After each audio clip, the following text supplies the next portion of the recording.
हिमालय का रहस्य। हिमालय में आज भी हजारों ऐसे स्थान हैं जिनको देवी देवताओं और तपस्वियों के रहने का स्थान माना गया है। हिमालय में जैन, बौद्ध और हिंदू संतों के कई प्राचीन मठ और गुफाएं हैं। मान्यता है कि गुफाओं में आज भी कई ऐसे तपस्वी हैं जो हजारों वर्षों से तपस्या कर रहे हैं।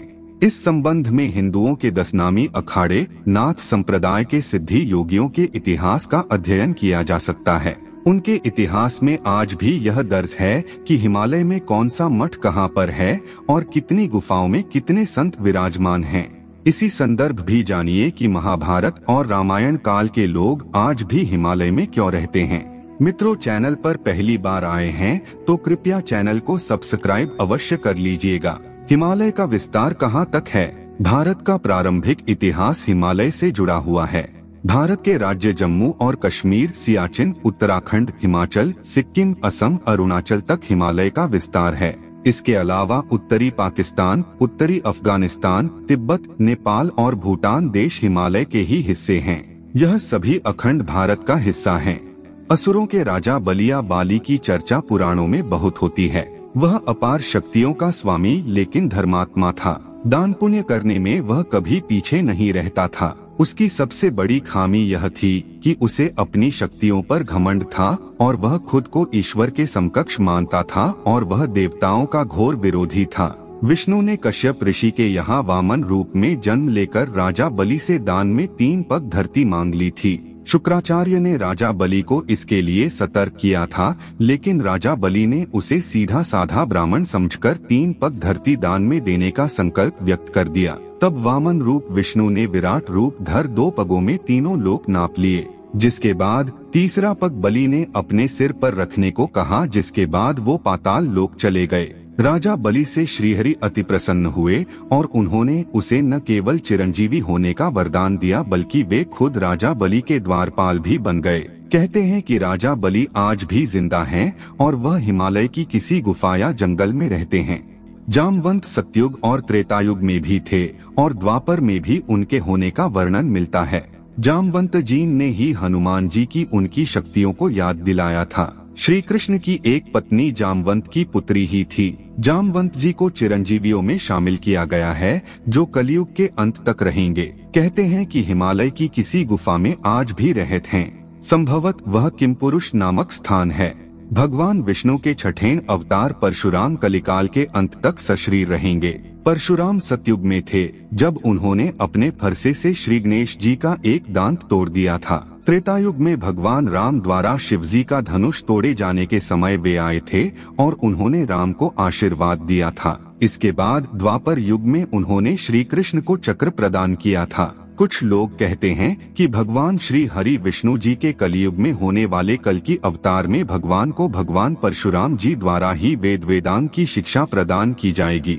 वे ही कल्कि को भगवान शिव की तपस्या करके उन्हें उनके दिव्यास्त्र को प्राप्त करने के लिए कहेंगे। भगवान परशुराम जी हनुमान जी विभीषण की भांति चिरंजीवी हैं तथा महेंद्र पर्वत पर निवास करते हैं। एक महेंद्र पर्वत हिमालय के क्षेत्र में है तो दूसरा कहते हैं कि महेंद्रगिरी पर्वत उड़ीसा के गजपति जिले के परालाखेमुंडी में मौजूद है।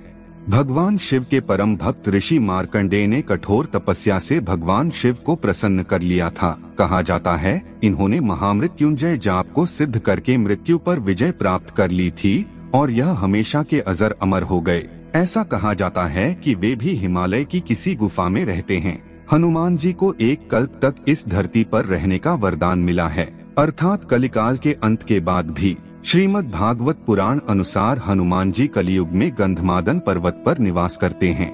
गंधमादन पर्वत तो 3 हैं, पहला हिमवंत पर्वत के पास, दूसरा उड़ीसा में और तीसरा रामेश्वरम के पास। अज्ञातवास के समय हिमवंत पार करके पांडव गंधमादन के पास पहुँचे थे जो हिमवंत पर्वत के पास था। इंद्रलोक में जाते समय अर्जुन को हिमवंत और गंधमादन को पार करते दिखाया गया है। मान्यता है कि हिमालय के कैलाश पर्वत के उत्तर में गंधमादन पर्वत स्थित है, दक्षिण में केदार पर्वत है। सुमेरु पर्वत की चारों दिशाओं में स्थित गजदंत पर्वतों में से एक को उस काल में गंधमादन पर्वत कहा जाता था। आज यह क्षेत्र तिब्बत में है। यही कहीं हनुमान जी हैं। रावण के छोटे भाई विभीषण, जिन्होंने राम की नाम की महिमा जपकर अपने भाई के विरुद्ध लड़ाई में उनका साथ दिया और जीवन भर राम नाम जपते रहे। उन्होंने भगवान राम को रावण की मृत्यु का राज बताया था। भगवान राम ने प्रसन्न होकर विभीषण को चिरंजीवी होने का वरदान दिया था। विभीषण भी हिमालय के किसी क्षेत्र में रहते हैं। महाभारत काल में द्रौपदी के 16 पुत्रों को वध करने और उत्तरा के गर्भ में ब्रह्मास्त्र उतारने के अपराध के चलते भगवान श्री कृष्ण ने अश्वत्थामा को 3000 वर्षों तक सशरीर भटकते रहने का शाप दे दिया था। तब अश्वत्थामा ने ऋषि वेद व्यास जी से कहा था कि आप जहाँ रहेंगे मैं भी वहीं रहूंगा। वेद के 4 भाग करने के कारण कृष्ण द्वैपायन ऋषि को वेद व्यास कहा जाने लगा। उन्होंने ही महाभारत और पुराणों की रचना की थी। वेद व्यास ऋषि पाराशर और सत्यवती के पुत्र थे। मान्यताओं के अनुसार ये भी कई युगों से जीवित हैं और कलिकाल में भगवान के अवतार के समय प्रकट होंगे। कहा जाता है कि वर्तमान में हिमालय में ही रहते हैं, जबकि कुछ लोगों के अनुसार वे गंगा तट पर रहते हैं। गौतम ऋषि के पुत्र शरद्वान और शरद्वार के पुत्र कृपाचार्य महाभारत युद्ध में कौरवों की ओर से लड़े थे और वह जिंदा बच गए 18 महायोद्धाओं में से एक थे। कृपाचार्य अश्वत्थामा के मामा और कौरवों के कुलगुरु थे। उन्हें भी चिरंजीवी रहने का वरदान भी था। कहते हैं कि वे भी हिमालय के किसी क्षेत्र में रहते हैं। क्यों रहते हैं लोग हिमालय में? हिमालय क्षेत्र में प्रकृति के सैकड़ों चमत्कार देखने को मिलेंगे। एक ओर जहां सुंदर और अद्भुत झीलें हैं, तो दूसरी ओर हजारों फुट ऊंचे हिमखंड, हजारों किलोमीटर क्षेत्र में फैला हिमालय चमत्कारों की खान है। कहते हैं कि हिमालय की वादियों में रहने वालों को कभी दमा, टीबी, गठिया, संधिवात, कुष्ठ, चर्मरोग, आमवात, अस्थिरोग और नेत्र रोग जैसी बीमारी नहीं होती। प्राचीन काल में हिमालय में ही देवता रहते थे। मुंडकोपनिषद के अनुसार सूक्ष्म शरीरधारी आत्माओं का एक संघ है। इनका केंद्र हिमालय की वादियों में उत्तराखंड में स्थित है। इसे देवात्मा हिमालय कहा जाता है।